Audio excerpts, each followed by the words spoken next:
C'est la période de l'année où beaucoup de gens s'en vont en vacances. Certains parmi vous vont profiter pour s'en aller en camping ou en voyage vers un autre continent et passer du bon temps en famille, et Dieu soit loué pour ça. D'autres qui sont de nature un peu plus casanière, comme moi, voyageront plutôt d'un quartier à l'autre de Montréal pour découvrir toujours plus en profondeur ces nombreux attraits dans notre magnifique ville. Et la différence entre la préparation vers une destination et une autre est probablement ce qu'on va mettre dans notre bagage. Et pour me déplacer, par exemple, d'un quartier à l'autre avec un chapeau, ma paire de sandales, ce serait à peu près ça. Mais avec les moyens de se déplacer qu'on a aujourd'hui pour passer d'un endroit à l'autre, avion, autobus, nos propres pieds, la bicyclette, peu importe notre destination, c'est pas mal plus facile de le faire que ça ne l'était du temps de Jésus. Dans le passage qu'on va aborder aujourd'hui, il est question de voyage et de déplacement, alors que Jésus se rend avec ses disciples au village de Nazareth, où il a grandi et où habite sa famille. Il fera des rencontres pas vraiment amicales. Et par la suite, il va s'entretenir avec ses disciples et leur donner des instructions, peut-être un petit peu surprenantes, avant de les envoyer en mission spéciale. Ce sermon sera donc en deux parties. La première partie, Jésus à Nazareth, et en deuxième partie, l'envoi des disciples. Regardons un peu le contexte dans lequel prennent place ces scènes. Donc, Marc situe ces deux histoires après les histoires miraculeuses des chapitres 4 et 5, dont on a entendu parler dans les sermons des semaines dernières, soit la tempête apaisée, la résurrection de la fille de Jairus et la guérison de la femme atteinte d'hémorragie. Vous vous en souvenez? La visite de Jésus dans sa ville natale, donc, ça fait suite à de grandes démonstrations de sa puissance, mais dans la mesure où les habitants de Nazareth en ont entendu parler, ils auraient bien des raisons d'être fiers. Ce n'est pas le premier récit dans cet évangile qui raconte le passage de Jésus dans sa ville natale. Auparavant, alors qu'il parlait, sa famille et ses amis sont sortis pour le saisir, car ils disaient « Il est fou! » Les scribes venus de Jérusalem ont dit « Bien, il y a Belzébul, et c'est par le prince des démons qui chasse les démons. » Peut-être qu'on ne devrait pas être surpris que les habitants de sa ville natale ne l'accueillent pas mieux cette fois-ci. Relisons Marc 6, 1 à 6, verset par verset, et voyons ce qu'on peut découvrir sur Jésus. La première idée qui sera développée, c'est l'incrédulité des habitants de Nazareth. Au verset 1, Jésus quitta cet endroit et se rendit dans la ville où il avait grandi, et ses disciples l'accompagnaient. Ici, Nazareth n'est pas identifié par son nom, mais Marc nous dit avant, dans les autres chapitres, que Jésus est venu de Nazareth en Galilée. Mais depuis, il a fait de Capharnaüm sa maison, mais Nazareth, c'est plus sa ville où il a grandi, l'endroit où vit sa famille, un village qui est suffisamment petit pour que tout le monde connaisse tout le monde et que tout le monde aussi sache les affaires de tout le monde. Mais ce n'est pas seulement un garçon de la place qui revient pour une visite occasionnelle. Jésus retourne dans sa ville natale et après les débuts d'un ministère dans lequel il a accompli beaucoup d'actions et qui ont été couronnées de succès. Dans les semaines précédant son retour, il s'est forgé donc une réputation de sagesse, une réputation d'autorité. Et en plus, avoir des disciples qui le suivent, ça fait en sorte que Jésus est identifié en tant que rabbin. Au verset 2, le jour du sabbat, il se mit à enseigner dans la synagogue. À une époque où beaucoup de gens ne savaient pas lire et n'avaient pas accès aux rouleaux, donc entendre les Écritures lues et expliquées à la synagogue, c'était leur principal moyen de connaître leur héritage religieux. Les habitants de Nazareth ont donc dû se rendre à la synagogue avec une certaine anticipation, se demandant, mais qu'est-ce qu'ils allaient entendre de ce jeune homme qui avait grandi parmi eux? Marc ne nous dit pas ce que Jésus a enseigné ce jour-là, mais dans l'Évangile de Luc, on trouve plus de détails. Alors, lisons Luc, le chapitre 4, les versets 16 à 17. Jésus se rendit à Nazareth où il avait été élevé. Le jour du sabbat, il entra dans la synagogue, selon son habitude.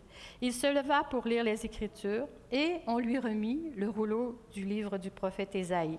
Il le déroula et trouva le passage où il est écrit « L'Esprit du Seigneur est sur moi. Il m'a consacré pour apporter la bonne nouvelle aux pauvres. Il m'a envoyé pour proclamer la délivrance aux prisonniers et le don de la vue aux aveugles, pour libérer les opprimés, pour annoncer l'année où le Seigneur manifestera sa faveur. » Puis Jésus roula le livre, le rendit au serviteur et s'assit. Toutes les personnes qui étaient présentes dans la synagogue, ils fixaient leurs yeux sur lui. Il se mit à leur dire, « Ce passage de l'Écriture est réalisé aujourd'hui pour vous qui m'écoutez. » Verset 2. Ses nombreux auditeurs furent très étonnés et disaient, « Mais d'où a-t-il tout cela? Qui donc lui a donné cette sagesse et le pouvoir d'accomplir de tels miracles? » Les gens étaient stupéfaits par le contenu de ses enseignements, mais surtout par sa manière de parler avec autorité. Il était, après tout, comme eux, un simple gars, et nous pouvons nous imaginer à tort ou à raison, là, que peut-être ils avaient des pensées du genre, mais pour qui il se prend, ce gars-là? Nous savons à quel point, en plus, il a mal agi envers sa pauvre famille il y a quelque temps. Quel genre de fils laisse derrière lui sa mère, ses frères, ses sœurs pour diriger un mouvement qui probablement va lui causer des ennuis, pas juste à lui, mais à un tas de gens? Il valait bien mieux rester à la maison et continuer à travailler comme charpentier. Pour qui se prend-il? Verset 3. N'est-ce pas lui le charpentier? Tecton, c'est un charpentier ou un tailleur de pierre, mais dans ce cas-ci, c'est un charpentier. Les charpentiers sont respectés et ils sont aussi bien payés, mais on ne leur accorde jamais le respect qui serait accordé à un rabbin. Au verset 3, le fils de Marie. Les gens identifient généralement un homme par sa relation avec son père plutôt qu'avec sa mère. Identifier Jésus comme le fils de Marie, c'était comme une insulte à la légitimité de sa naissance. Troisième partie du verset 3, « Et le frère de Jacques, de José, de Jude et de Simon, et ses sœurs ne vivent-elles pas ici parmi nous? » Plutôt, la famille de Jésus est sortie pour le retenir parce que les gens disaient qu'il a perdu la tête. Et lorsque la foule a dit à Jésus que sa mère et ses frères l'attendaient, il a répondu, « Celui qui fait la volonté de Dieu est mon frère, ma sœur et ma mère. » Après la résurrection, Jésus apparaîtra à son frère Jacques. Jacques deviendra un apôtre et un pilier de l'Église de Jérusalem. Les frères de Jésus étaient aussi parmi ceux qui étaient engagés dans la prière et la supplication peu après l'ascension de Jésus. Et Paul, lui aussi, mentionne que les frères du Seigneur étaient là à côté d'une mention des apôtres. Donc, en d'autres termes, c'est tout à fait possible que tous les frères de Jésus soient devenus croyants. Gloire à Dieu, celui qui a commencé en eux cette bonne œuvre jusqu'à ce qu'ils se soient mis à être capables de croire. C'est la même chose qu'il fait en nous et avec nous maintenant. La conversion prend du temps. La suite du verset 3, « Et cela les empêchait de croire en lui. » Jésus avait fait l'expérience de l'opposition de sa propre famille à Nazareth. Et à ce moment-ci, il fait l'expérience du rejet des Juifs ordinaires. Tout le discours de Jésus, ça semble trop pour eux ce jour-là. Leurs esprits et leurs cœurs sont encore obscurcis. Mais ce n'est pas la fin de l'histoire. La deuxième idée, pour les versets 4 à 6, est l'étonnement de Jésus vis-à-vis le manque de foi des gens de sa ville. Verset 4, « Alors Jésus leur dit, « Un prophète est estimé partout, excepté dans sa ville natale, sa parenté et sa famille. » Les habitants de Nazareth savent que Jésus tire ses paroles de quelque part, mais ils ne savent pas d'où. D'où est-ce qu'il prend ça? On peut dire, sans risque de se tromper, qu'ils savent d'où il n'a pas reçu ces enseignements. Les habitants de la région ne peuvent pas prétendre avoir contribué à la célébrité de Jésus. Ils ne peuvent pas s'asseoir et dire « C'est mon garçon, c'est moi qui lui ai appris tout ce qu'il sait. » Non. Et dans un système social où le statut d'une personne était fixé à la naissance, C'était pas considéré comme possible pour quelqu'un comme Jésus, un simple charpentier de filiation douteuse, d'être digne de quoi que ce soit. En d'autres termes, il n'avait aucune permission culturelle de dépasser son histoire d'origine. Les Nazaréens ne pouvaient pas accepter que l'un des leurs soit en quelque sorte plus grand qu'eux, même si ça signifiait pour eux renoncer à la guérison qu'il aurait pu leur apporter. Oui, nous pouvons voir que la familiarité peut engendrer le mépris, mais la familiarité peut nous sauver aussi. Et merci à Dieu que Christ soit venu pour être un avec nous. Merci pour sa connaissance de ce que ça signifie d'être humain et pour sa mort sur la croix. Tout ça, ça nous amène à un changement d'esprit sur qui est Jésus. Et à bien des égards, quand on commence à le voir tel qu'il est, ça nous permet à nos attentes de s'élever vers ce que Jésus pourrait réellement faire à travers nous et aussi dans le monde avec nous lorsqu'on le voit vraiment tel qu'il est. Sur Gospel Reverb de cette semaine, l'invité d'Anthony Mullins, qui s'appelle Simon Dent, un pasteur principal d'église en Australie, a dit quelque chose que je trouve approprié pour nous. Il a dit « La beauté de l'humanité de Jésus ici montrait vraiment la laideur de la leur. » Et ils avaient un problème avec ça. Ils ne pouvaient pas voir, comme nous tous, qu'ils ont deux choix. Ils peuvent soit se donner à sa beauté, à sa grâce, en l'accueillant dans leur brisement, ou ils pouvaient simplement repousser Jésus. L'apôtre Paul parle de l'offense de la croix. Je pense que la même chose se passe ici. Si nous vivons dans le déni de notre corruption ou de notre besoin que Dieu refasse l'humanité dans la mort de Jésus, alors sa mort sera une offense et une bonne raison, en fin de compte, pour nous de rejeter Jésus. L'auteur de l'Épître aux Hébreux dit au chapitre 2, « Il devait devenir semblable à nous, ses frères et sœurs, à tous égards, afin de devenir le souverain sacrificateur miséricordieux et fidèle au service de Dieu et de faire un sacrifice d'expiation pour les péchés des hommes. » Qu'il est grand, notre Dieu. Verset 5. Jésus ne put faire là aucun miracle, si ce n'est qu'il posa les mains sur quelques malades et les guérit. Les chapitres 4 et 5 qui précèdent sont remplis de ces actes de puissance dont on a parlé auparavant. Mais Jésus n'a pas pu faire plus de grandes actions dans sa ville natale. L'étroitesse d'esprit des gens et leur manque de confiance et leur incapacité à embrasser une nouvelle facette et de la vie de mission de Jésus les ont maintenus dans une pauvreté spirituelle, temporaire. Ils étaient, pour le moment, incapables d'accueillir l'inconnu dans le familier. Et puisque Jésus n'avait pas reçu ses enseignements d'eux, ils n'étaient pas prêts à recevoir quoi que ce soit qui vienne de lui. Au verset 6, « Et il s'étonnait du manque de foi des gens de sa ville.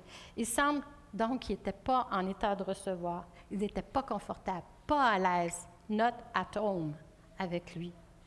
Pourtant, qui était l'un des leurs. Ils ont donc manqué la présence miraculeuse de Dieu au milieu d'eux.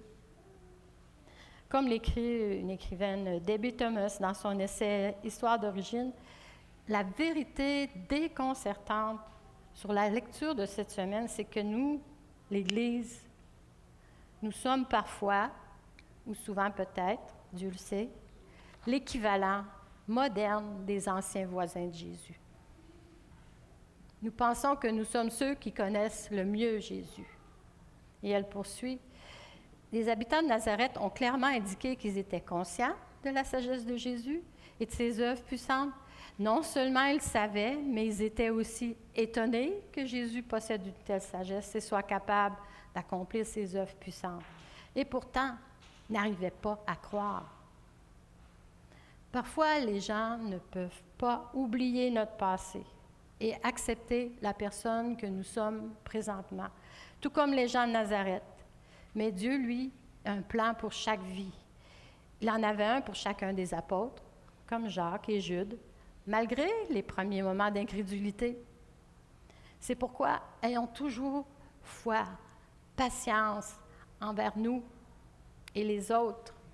Prions les uns pour les autres, pour notre croissance et pour notre transformation à l'image de Jésus. Que pouvons-nous comprendre et retenir de ces 6 versets? Finalement, on en revient au fait que le scandale de l'incarnation est précisément que Dieu est l'humble charpentier, le gars avec l'histoire de naissance entachée. On pourrait être scandalisé par ses origines modestes, mais lui ne l'est pas. On pourrait mettre des limites à ses actes de pouvoir, mais ces limites ne le confineront pas longtemps. Nous pouvons aussi l'étonner par notre propre incrédulité, mais il nous appellera néanmoins, nous mettant toujours au défi de le voir et de l'expérimenter à nouveau. Ça, c'est notre Jésus. Nous sommes les enfants de Dieu et nous venons de son propre cœur. C'est une histoire d'origine que nous ne pourrons jamais oublier. C'est la beauté de l'Évangile que nous n'avons pas besoin d'être un homme ou d'être une femme spécialement qualifié pour recevoir Jésus, ni besoin d'être spécialement qualifié pour le partager. Nous servons un Dieu qui connaît notre histoire mieux que nous-mêmes et les autres. Mieux que ça, il a planifié un avenir pour chacun de nous. Jésus nous montre dans sa propre posture avec le Père comment se sentir at home, comme à la maison, à l'aise avec lui, Jésus. Nous devons être, pour le faire, les destinataires de sa grâce. Jésus ne fait rien par lui-même. Il fait confiance au Père et en toutes choses, et par conséquent, il reçoit toutes choses de lui. Nous devons lui faire confiance et ainsi recevoir ses paroles et son œuvre dans nos vies. Et lorsque les gens de sa ville natale, de Nazareth, l'ont rejeté, en réalité, ils rejetaient aussi leur vraie maison. Jésus est celui à qui nous appartenons et en lui, ils auraient pu trouver la guérison et les paroles de vie. Mais remarquez que leur rejet à Nazareth n'a pas empêché Jésus de continuer à enseigner. Marc conclut l'épisode avec le verset 6, deuxième partie. Ensuite, Jésus parcourut tous les villages des environs pour y donner son enseignement. Ainsi se termine cette première partie de sermon, Jésus à Nazareth. Introduisons maintenant la deuxième histoire, qui s'intitule « L'envoi des disciples en mission », avec une lecture un peu genre théâtrale qui va nous être présentée par quelques participants de la salle que j'invite à s'avancer.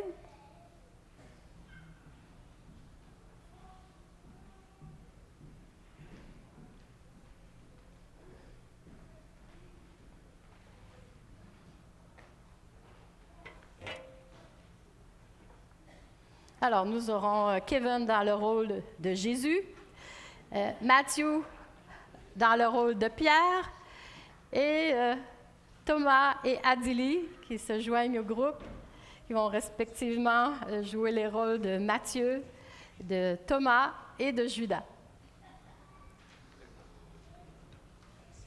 Tu peux prendre le micro, partager avec Adili.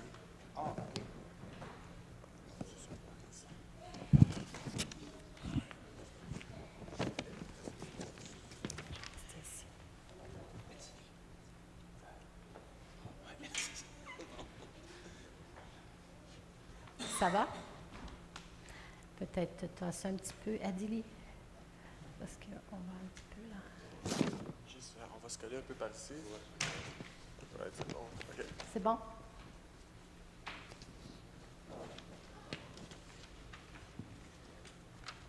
Et je joue le rôle de la narratrice de l'histoire. Jésus voyageait avec ses disciples. À chaque endroit où ils allaient, Jésus aidait les gens. Ce jour-là, il les avait enseignés au sujet du royaume de Dieu. Il avait aussi rencontré des personnes malades et les avait guéries. Jésus faisait souvent ce genre de choses. Alors finalement, ses disciples ont décidé de l'interroger à ce sujet. Bien sûr, ils ont demandé à Pierre de poser la question. Et Jésus, pourquoi nous amènes-tu toujours quand tu guéris, quand tu enseignes et quand tu enseignes et tout ce genre de stuff? Quoi? Vous n'aimez pas ça, voyager avec moi? Non, c'est pas ça. C'est génial et tout. On a beaucoup de fun, mais je veux dire, pourquoi tiens-tu à que nous soyons avec toi? Ah, bonne question, Pierre. En fait, c'est parce que je veux que vous appreniez à aider les gens. Un jour, vous ferez le même genre de choses que moi. Pas de question, no way. Oui, yes man. Au fait, j'ai une idée géniale. Je vais vous envoyer faire un petit voyage d'entraînement. Vous aurez une mission. Nous appellerons ça un voyage missionnaire. Oh, ça fait un peu peur. Je ne pense pas que je puisse faire ça. Eh bien, je trouve que ça sonne bien. Faisons un concours. Je parie que je peux aller plus loin que n'importe lequel d'entre vous. Je parie que je peux enseigner davantage et... Mollo, là, Pierre. C'est pas un concours. Et je n'en vois aucun d'entre vous tout seul. Toi, tu es si confiant et Thomas hésitant que je pense que vous devriez voyager ensemble. Le reste d'entre vous, placez-vous 2 par 2. C'est le système de buddy. Alors, chacun des 12 disciples de Jésus s'est jumelé à un partenaire de voyage. D'accord. Maintenant, nous avons juste besoin d'une liste de choses à emporter. J'ai ce gros sac à dos et j'ai apporté de chez moi. Qu'est-ce que je dois y mettre? Eh bien, Pierre, tu peux oublier ton sac à dos. C'est le numéro 1 sur ma liste des choses à ne pas emporter. Un peu nerveusement, qu'est-ce qu'une liste des choses à ne pas emporter? C'est une liste de toutes les choses à ne pas emporter pour ce voyage missionnaire. Premier point, pas de sac à dos. Mais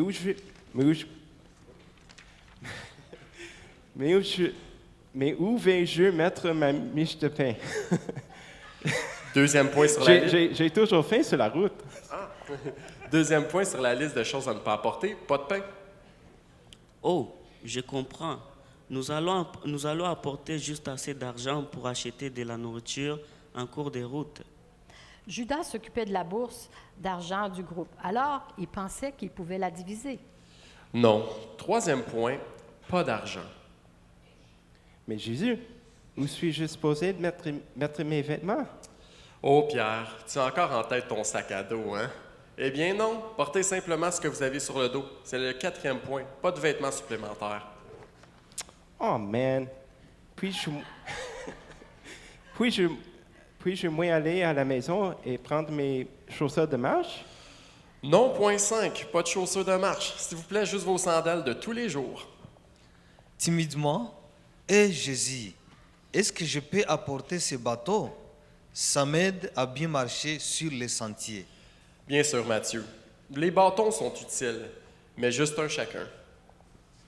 Mais Jésus, comment sommes-nous censés manger, rester au chaud pendant une semaine entière si nous ne pouvons rien apporter d'autre que ce que nous avons déjà sur nous? C'est une bonne question, Pierre.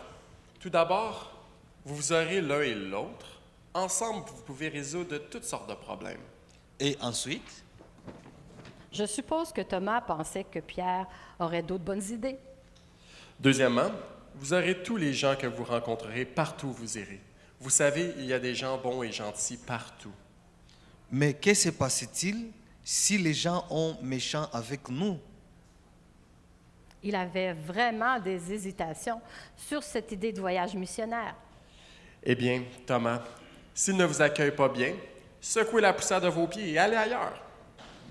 Regardez Matthieu, d'un air dubitatif. Alors, nous allons l'un l'autre et nous pourrions rencontrer des gens sympas en cours de route. N'avez-nous rien d'autre sur quoi compter? Oui, vous avez exactement ce sur quoi je compte pour faire ce que je fais. Vous avez Dieu. Oh! C'est en effet pour cette raison que je vous envoie en mission, afin que vous appreniez à faire confiance à Dieu. C'est ce qu'on appelle la foi. Et ainsi, vous apprendrez à vous entraider. C'est ce qu'on appelle l'amour. Ils sont donc sortis, 2 par 2, pour un voyage d'1 semaine, en faisant ce qu'ils avaient vu Jésus faire. Des hands. Bonne main d'applaudissement pour cette bonne équipe d'envoyés. Merci de vous être prêtés à cette présentation animée.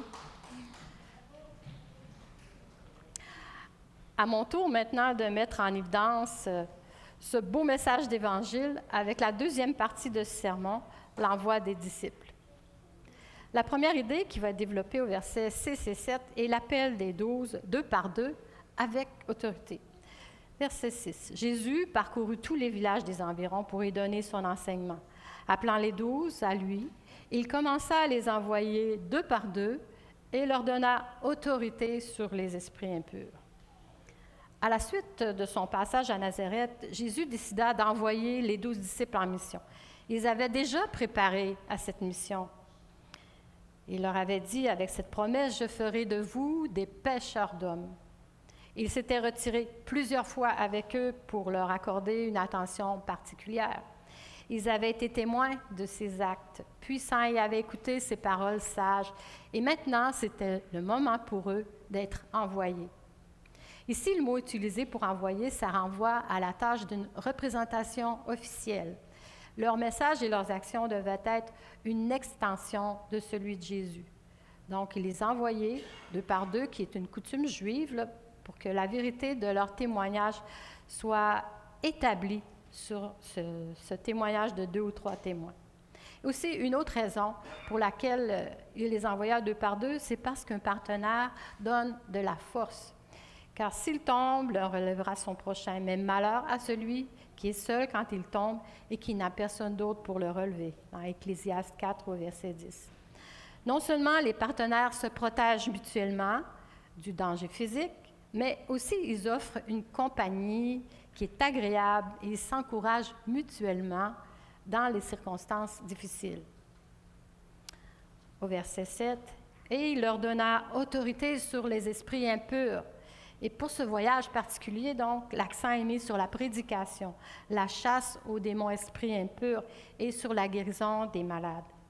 Jésus envoie les 12 pour faire exactement ce qu'il a fait, proclamer l'Évangile en parole et en action puissante. Il leur a donné l'autorité de le faire. Et la première chose qu'il fait, justement, c'est de leur donner quelque chose à recevoir. C'est la posture qui va les lancer dans leur ministère. Et c'est la même chose pour nous. On ne peut pas donner ce que nous n'avons pas d'abord reçu par sa grâce. Et prenons comme par exemple Marc, l'évangéliste. Aujourd'hui, si nous pouvons lire son évangile, c'est qu'il a reçu les paroles du Christ. Elles lui ont été données. Et il nous les a transmises pour que nous aussi, nous les recevions, les partagions. Dans les versets suivants, remarquez justement comment cette posture de confiance, cette posture de réception va trouver un écho dans la charge de Jésus à ses disciples. La deuxième idée développée au verset 8 et 9, c'est « N'emportez rien ». Voici ses instructions, n'emportez rien pour le voyage, si ce n'est un bâton, mais pas de pain, pas de sac, pas d'argent à vos ceintures et portez des sandales, pas de chemise supplémentaire. Voyage léger. Certainement que les personnes, en les voyant, personne n'envierait leurs besoins. Et ils ne seraient pas attirés par le christianisme, par la perspective de devenir riches non plus. Et quel que soit le pouvoir que les disciples auraient, ils devaient venir de Dieu. Ils ont été totalement fondés sur lui.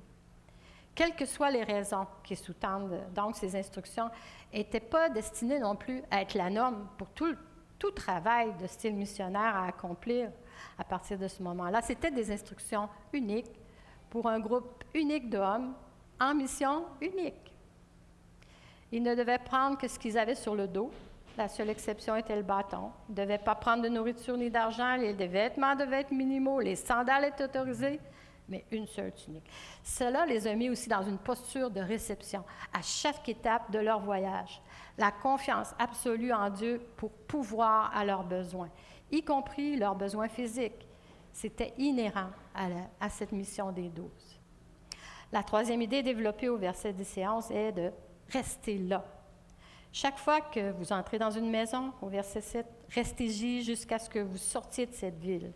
Et si quelqu'un ne veut pas vous accueillir ou vous écouter, quittez ce lieu et secouez la poussière de vos pieds en témoignage contre eux. Jésus voulait protéger la bonne réputation des disciples. Chaque fois qu'ils accueillaient l'hospitalité d'une maison, ils devaient y rester jusqu'à ce qu'ils quittent la ville, même si on leur offrait un logement plus confortable ou beaucoup plus attrayant.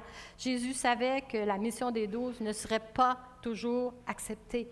Il leur expliqua comment donc se débrouiller, se comporter dans ces circonstances.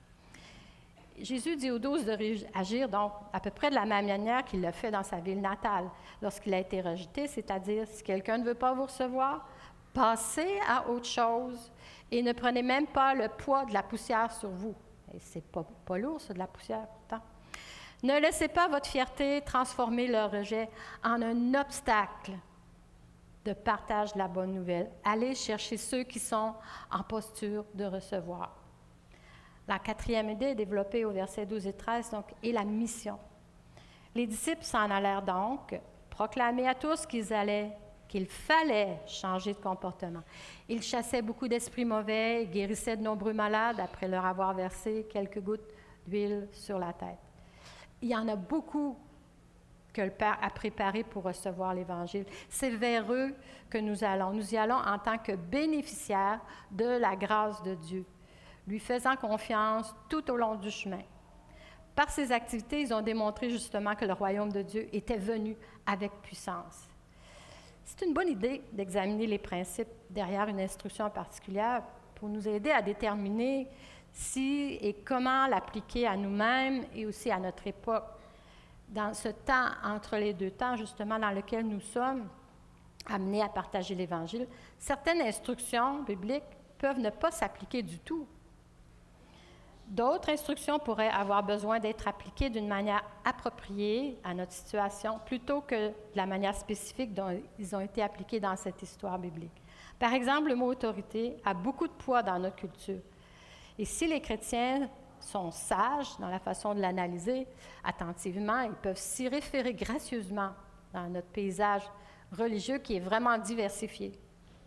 Jésus n'autorise pas ses ambassadeurs à se présenter comme des fanfarons et ni comme des je sais tout. Nous ne sommes pas envoyés pour revendiquer la culture pour lui ou pour qui que ce soit d'autre. Jésus a dit que ce qui fait de nous ses vrais disciples, c'est que nous nous aimons les uns les autres. Et bien que cette instruction signifie la même chose aujourd'hui que lorsqu'elle a été donnée pour la première fois, nous servons parce que Jésus nous a aimés et servi par sa vie, par sa mort, sa résurrection, son ascension. Est-ce que ce ne serait pas formidable si nous mettions tous nos efforts à cette instruction lorsqu'on pense aller dans le voisinage? C'est tellement bon de savoir que Jésus, c'est celui qui contrôle son ministère et son amour et qu'il nous invite à participer, à vivre en lui.